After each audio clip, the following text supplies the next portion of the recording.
Elang pangalan ko. Eliza Castro ang buong pangalan. Tunog mayaman, di ba? Pero ang totoo, mahirap lang ako. Patay na ang magulang ko at hindi ko kilala kung sino mga kapatid ko. Sa totoo lang, hindi ko matagal alam kung meron eh. 11 anyos lang ako napadpad ako sa lugar na to.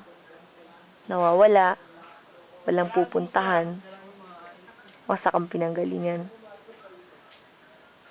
Nakupla ko na isang babae na sa kamalasan ni Bugaw naman pala. Ang hayop na yun, pati ako pinagkakitaan. Wala naman akong magagawa, di ba? Dahil kailangan ko ng pera. Alam nga naman, wala na ng kwenta ang buhay ko, tapos wala pa akong pera. Ay, kahit yata maalala mo kaya, hindi na magugustuhan ng kwento ng buhay ko. Ano pala kasi kakaiba dun eh. Marami ng tulad ko na nabubuhay sa Pilipinas.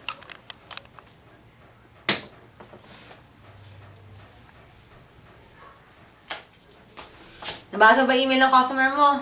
Nag-text ba sa'yo? Obvious ba? Nag-makeup na nga, oh. Abay, bilisan mo!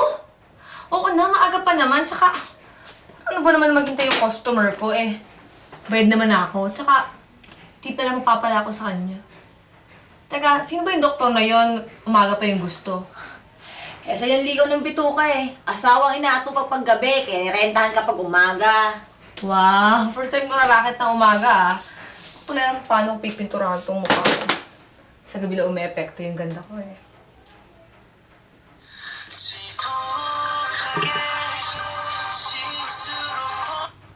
Hello? Opo, papunta na. Asan po yung eksaktong lugar? Opo, alam ko yan. Asan po yung room number? Okay. Okay.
Wala ba sa'yo nakita? Malamang meron. Meron? Sino? Huwag kang praning. At saka kahit naman may makakita sa akin, hindi mo nila ako kilalan. First time mo, no? Tsaka akala ko ba doktor ka? Parang wala naman sa itsura mo pagiging doktor. Hindi. Mabuti na yung safe. At saka, boss ko ang doktor, hindi ako. So, alalay ka lang. Nagandaan siguro sa akin ang boss mo, no? Kaya kung pinili niya sa internet. Ikaw ang mukhang malusog eh. Tani, sexy lang talaga ako. Tsaka, nasa ba yung boss mo pag mamadriin ako tapos wala nang pala dito? Tayo lang ditong dalawa. Pupunta lang dito pag tulog ka na. Sandali, anong tulog? Kaiba yung trip ng boss mo, ah. Kanina gusto umagas, ngayon gusto tulog. Wow. Bakit? Kakayanan mo bang operahan ka ng gising? Ha? Anong operahan? Hindi ba sa'yo sinabi? Akala ko alam mo na kukunan ka ng kidney. Teka, wala ko lang sa mga pinagsasabi mo at saka wala kang binibenta ang kidney dito. Aalis na ako. Hindi ka pwedeng umalis. Ano hindi pwedeng umalis? Eh, mga putang ninyo pala eh! Alis na ako dito! Hindi ka pwedeng umalis! Ako! Tulong! Huwag ka sabing maingay!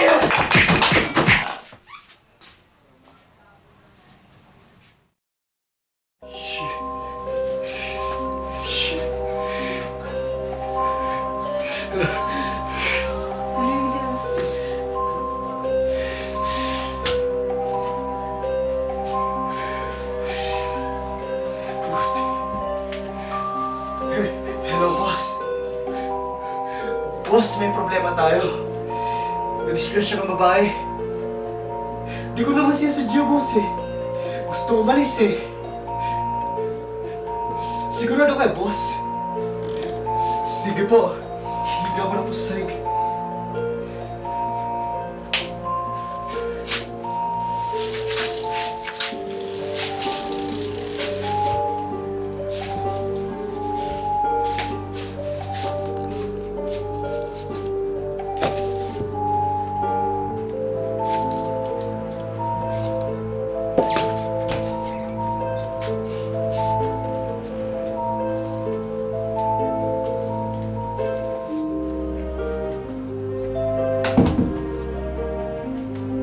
Wala pang 30 minutes tama? Opo, boss. Pasensya na po. Mas mabuti to. Mas maraming vital organs, mas mabuti. Okay, ihanda mo yung mga lalagyan.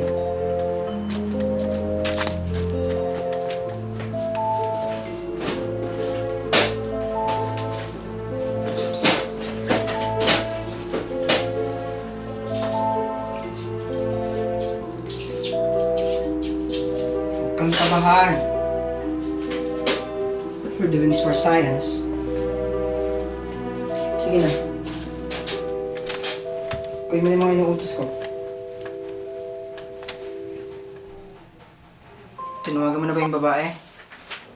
Opo, boss. Dadaan po ako dun para dagdagan ng bayad. Halika rito. Tulungan mo kong idapa.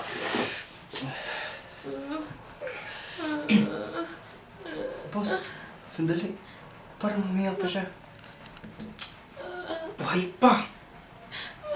Ikaw na bahala. Hindi na ako makalabas dito.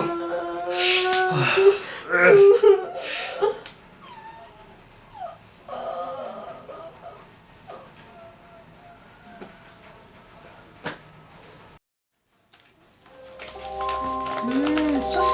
Ayos lang. Bawas pala mo din dito sa bahay. Ay, pala kita ito, no? Pwede ba akong makalapit?